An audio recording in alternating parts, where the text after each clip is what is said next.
Hello my friends at the Virtual Homeschool Co-op. Today I just wanted to do an update, not quite an update, but like what is going on in the world of homeschooling. I'm going to try and do more of these, but this is actually a lead-in to this week's question, so I wanted to get it out there for you. So last month, a man named Kyle Greenwalt, he is an associate professor at Michigan State University, wrote an article it was on the conservation.com website. I'm going to put a link to my commentary and a link to his website down here. But he wrote, here's how homeschooling is changing in the U.S. or in America. And I was like, let's check this out. So I went ahead and read it. And I'm going to give you kind of like my takeaway and my thoughts on this, because it really led into the question for what will be this week. And it was really nice. Now let me get into some of the background of this. He is actually in the study of like how curriculum works and how it is in the relationship with the teacher, with the student, and with the parents. And so he's kind of in this triangle. He does a lot of training for teachers. Keep that in mind. Now I know that we have a large flux of new homeschoolers who the mom was actually a teacher. So in my experience with homeschooling, in dealing with the educational institute in my area, or dealing with teachers, even family, they often question, but how do we know you're doing enough? So I don't always get like the most positive and encouragement from the teaching community who's actively teaching, but it seems to be a strange mix. So it's a little bit like, you're going to write an article about homeschooling. Well, let's see how biased this can be. It wasn't. I was really surprised. I was really encouraged. It wasn't. So I have my notes here. Again, you can get the whole summary I'm going to talk about down below. It was really cool. It was the aspect that he was showing like the trends, how in 1999, we had like 850,000 homeschool students. You know, we hit over 1 million in 2003. And then in 2007, we're 1.5 million. Well, that was almost 9 years ago. Homeschooling is huge. I mean, just in what it has grown in the last 4 years is huge. I really wonder, what is this year's statistic? 2016, how many kids are homeschooling? Because I'm going to tell you, I know it's over 2 million. I think it is, in my humble opinion. What's really cool is some of the statements that really drove home about his article is diversity challenges any simplistic understanding of what you think homeschool is. Yes, it does. It is amazing that that's happening. I love he goes into the like, what was the history of homeschooling? America started out as a homeschooling nation. We didn't have the public school system. We didn't have, there was some private schools, but it was a homeschool. Abe Lincoln was homeschooled. He was like an unschooler, actually, if you look at his life. In the 19th century, homeschooling was the norm. You got educated at home.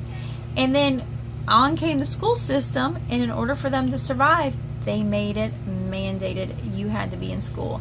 There was attendance requirements. And that really turned homeschooling illegal. I'm not going to get into all that, but that's how we progressed into making public institution education a norm and homeschooling not. And it lasted that way for a while until 1970s, when Jim Holt was like, is it really better for the homeschooler or for the student to be in a public school? And are you really sure that homeschooling isn't better in some cases? This upset the norm. This is where the boat started rocking. And in the 1980s, you had the first flux fighting and hiding their children in order to homeschool. And what was cool is in 1983, HSLDA became a thing. And they became a thing just to provide the legal and financial support to legalize homeschooling. Yay! Can we not give a round of applause? If I knew how to do the voiceover, thank you, HSLDA. Thank you. But it's so cool what he brings up. Homeschooling is now becoming mainstream.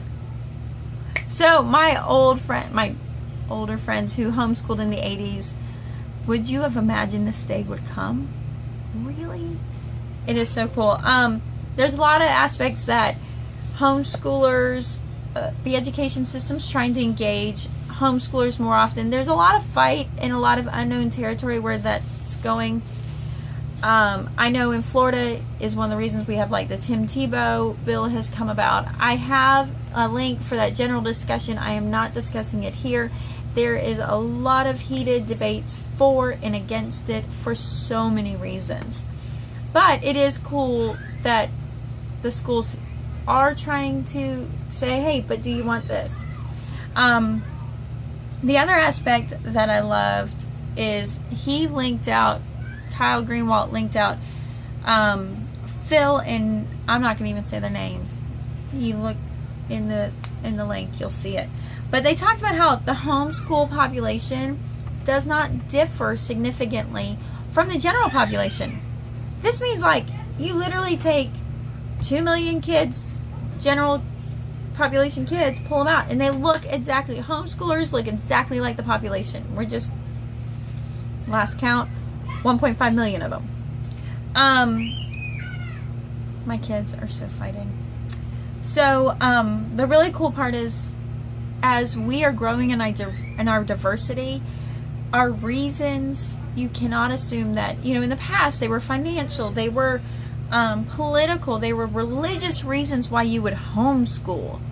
But anymore, that's not the case. In a lot of cases, it is strictly, they're done with the changes in public school. They don't want to do it. But I mean, it could be all kinds of reasons. They're stating it's food allergies, it's special needs, racism, interest in a career sport, you know, so they homeschool or an arts program.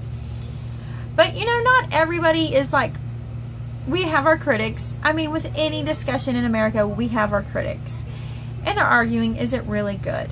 But I'm, for one, was just in awe that it came from Kyle Greenwalt, who's in the position and studies that he's in, and he says, but here's what's noticed about homeschool. I mean, this is not going to be a surprise to you homeschoolers, myself either. One, homeschool families are more responsive to a child's individual needs and interest. Yep. Yes, we are. Two, homeschool families take better advantage of learning experiences that arise in life. Yep. Yes, we do. Everything's a learning experience. As a homeschooler, we kind of already know this. We're living it. We do it. But for the outside community to get to read this from a non-homeschool source, I'm going to give it a rock-on moment. Definitely a rock-on moment. All right, so he does make a call out for the professional community. He's like, given all these changes, it may be time for public educators and policymakers, both so desperate to increase parent participation, to reassess who and what represents the homeschool movement of today. Yeah, that would be good. I'm a little cautious of this. I'm curious and excited to see what that would mean in the future, but at the same time, be careful of the Trojan horse. So I thought this was an awesome topic. I think this is an awesome article he wrote. I'm really excited. I look forward to see if he writes any more of that type of article and what he sees in the homeschool. And if I do find that he has, I will definitely let you all know about it. So again, take a look down here to get that article and see what we're talking about. Get it in writing. Don't forget to pin it when you get it. The other aspect is, here at the Virtual Homeschool Co-op, we aren't just about asking questions. We are about encouraging one another in everything we do and say to be helpful and uplifting. So if you need a place to go for encouragement, go check out the Virtual Homeschool Co-op. Like and subscribe to this video to get more. You will not be bombarded because, well, I'm a homeschool mom and I don't have time for that. I will be bringing you just updates and different relevant topics to the homeschool community and the question of the week that you can look forward to see how the community answers it. So we will talk to you later. Homeschool on, my friend. Homeschool on.